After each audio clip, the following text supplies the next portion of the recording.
33-year-old Jones had been married for 2 years when she died. She was a federal public servant with lots of friends. Police would find her lifeless body in the basement of a house on Barwell Avenue in the West End. And investigators said Jones looked like she was dragged behind a car on a gravel road. Her bruised body was found lying on a dirty mattress. She had 2 black eyes and 9 fractured ribs. Burns covered 40% of her body. In court, the Crown alleged her husband Mark Hutt scalded her with boiling water and refused to take her to the hospital. He would only call 911 11 days later when she died from her infections. Weeks ago, my wife has never spoken to me the way she spoke to me 2 weeks ago. She basically told me that she was going to go with somebody else, that I wasn't going to be a father, that because I do, you know what I mean? I'm not perfect. I'm not a perfect person. I get stressed out just like everybody else. And it all started one day.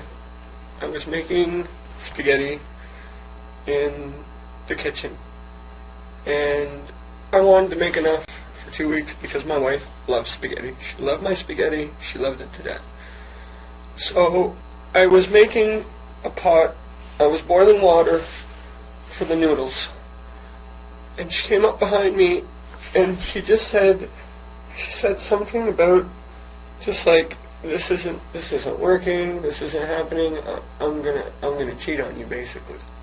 Like I'm you know what I mean? If things don't work out, I'm going, you know. And she kept just saying it and putting it in my head and putting it in my head and putting it in my head.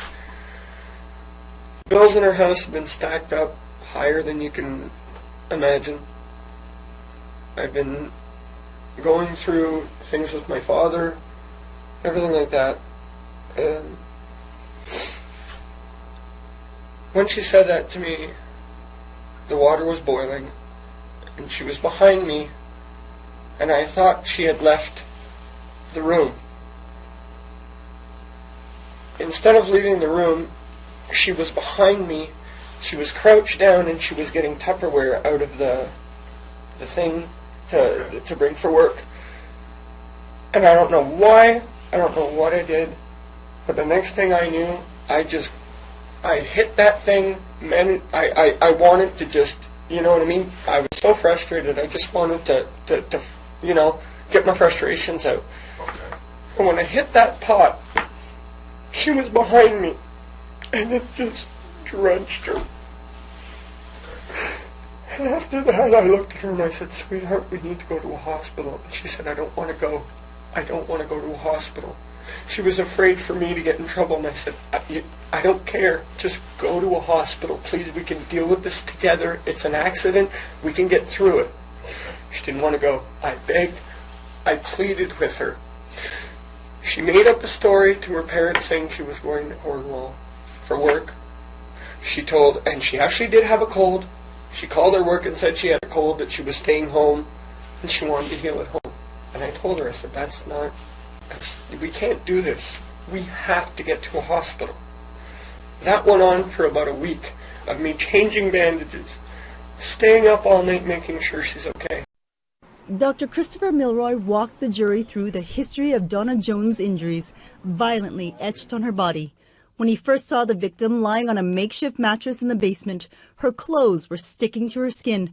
40% of her body had been scalded, from her head down to her ankles.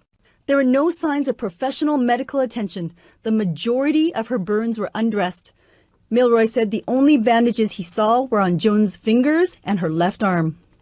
The pathologist estimates Jones had died around 9 p.m. the night before paramedics were called to the home.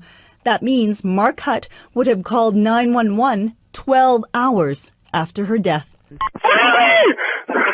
Alice, what is your emergency? Oh, my wife's not breathing. X-rays shown to the jury indicate numerous broken bones and bruises, 2 broken fingers, 9 fractured ribs, 2 black eyes, and a broken nose. Her face was completely swollen.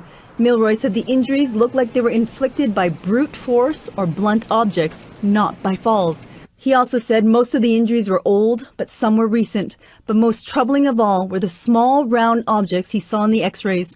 29 airgun pellets that could have come from the BB gun and air pellet rifle found in the house Hutt and Jones shared. Milroy said the pellets penetrated from a short distance, a few feet. It was as if someone was aiming. If it was accidental, pellets would be more random. They weren't random. The pellets were clustered in Jones' feet, her legs, shoulders, and arms.